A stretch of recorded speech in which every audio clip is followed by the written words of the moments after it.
This is week 5. It's Wednesday, day 9, February 13th. CIS students reviewed the quiz. Make sure they can access MySQL Work Server 1. Talked about doing the assignments. When you do, they have two basic areas of work right now. You should be working in your outline and your SQL. And of course, going over the things we talk about in class. And then we took the exam.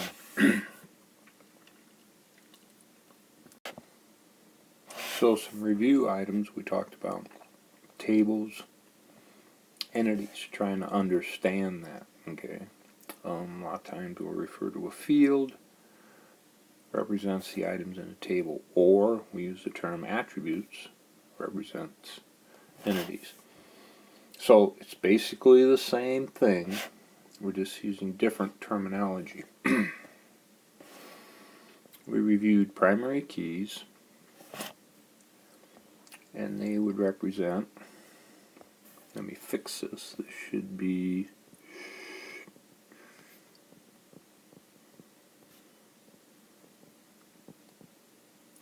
foreign key.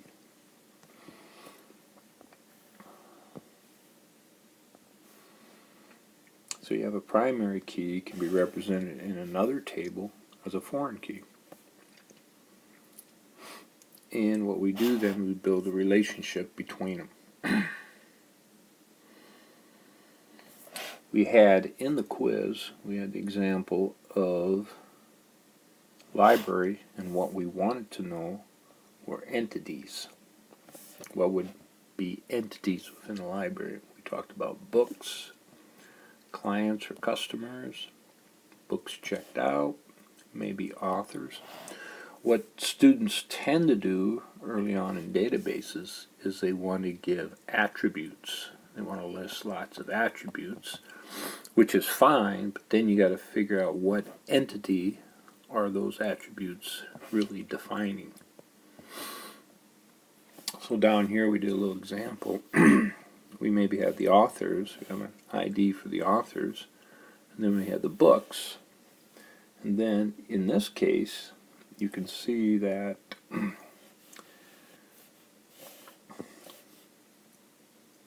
this primary key, which identifies each author with, let's just say, some number or some way to identify them, if we take that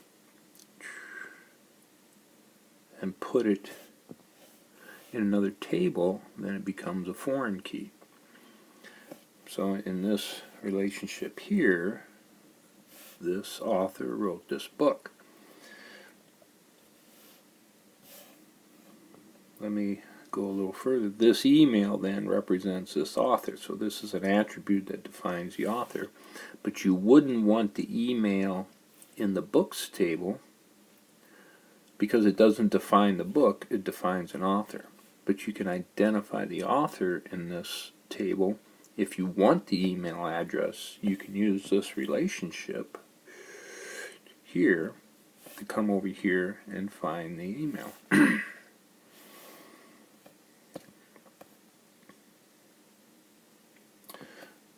For example, here are clients, these are customers, and then here's the checkout. So we can have a primary key here for customer, and then it becomes a foreign key over here for which books are checked out. Primary key ISDN for the books, ISBN for the books. And then over here becomes a foreign key in checked out. So we can have the relationship, this person checked out this book from the library. one of our next steps is what kind of relationship. And down here there's the example. Clients or customers. Okay, each customer here can check out multiple books. Okay, so it's a one to many. One customer can check out many books. How about books to clients? Here, any particular book, only one book can be checked out to one client, so that's a one-to-one relationship. Right? Once the book's checked out to a client, the client has the book. You can't check a book out to 5 clients. The client can check out more than one book. So we have these relationships. One-to-one, one-to-many, and then we even have many-to-many.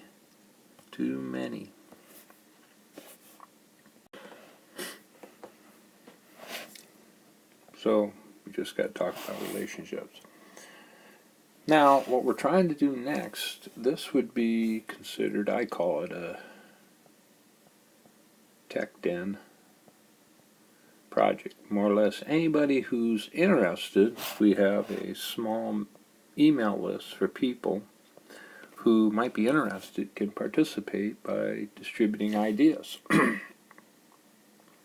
And what we're going to do is start a Trello board in which people can submit ideas via documents or however they want to do that. So here's the example. What we're looking for are ideas of how to do. This would be for softball, baseball. Even though Dan, softball coach, talked to me specifically about this. Here's what they have. They have pitchers, and then we have batters. Pitchers can throw a variety of pitches. We'll go through the details. Fastball, curveball, slider, etc. Batters, we put in 3 categories. Okay, batters, they're either a power right-hander, a power left-hander, or a slapper. Okay, and you might say, "Oh, no, there's more than that." No, this is what we're going to do, and I've got those written down on the next page. Then we want to know where did they throw the pitch. So the pitcher throws a pitch out of this group. Okay, so let's say they throw a fastball.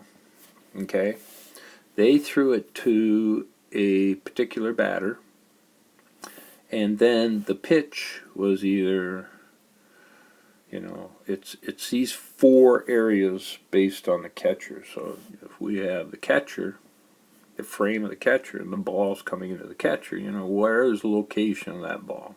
So we have like 4 locations, and we'll go over those more specifically. From this data, okay, we have a pitch. From this data, we have a result. And we collect it. So we had, let's say, this one, and this one. So we collect those through and we record it. Okay? And so once that happens, now we have a count. Right? 0 and 1, 1 and 0. Okay? So then we take the next pitch and we keep doing this. So we're going to build this amount of data. Then what we want to do is, based on the count, what's the percentage of the next pitch? If we collect enough data from pitchers and batters and location, we can make a pretty good guess of, based on a count, what's the percentage of what the pitcher's going to throw next. And then that information would become valuable to the batter. So this work has to be live during the game, and it has to be easy to record, and somehow the data is stored somewhere where it can be accessed immediately. And, over time, obviously, but as we gather this up for a particular pitcher over time, we'll have a pretty good idea of some tendencies for that picture. Alright, so that's what we want to do. Currently, it's kept on something like this. So we have over here, we have the pitches. Okay. And over here we have the location. So we have pretty distinct things. We have these pitches. We have these locations. Okay. Looking at the catcher as if you're in center field watching the pitch come into the catcher. And then if you did it by hand, over here, you got that, or a slapper. Okay. Up here they keep track, they write down who the pitcher is and the first pitch. And then you record what the first pitch is. It's going to be one of these and one of these. And you've recorded already the batter, so you can record those three things. Okay, you already got the batter's name here, you got the pitcher, you got the pitcher's name up here, so you got the pitch. So you record two things, a fastball, you know, where was it located as best as you can. So then the second pitch, right, it could be 0-1, 1-0. So then one or the other would be filled in. Okay. And then maybe, you know, I don't know, you could have, so you could keep track. Did they get a hit? Did they get walked? Or I suppose you could record if they got hit by pitch or what happened. You know, and the hit could be they hit the ball, and you could say they were either,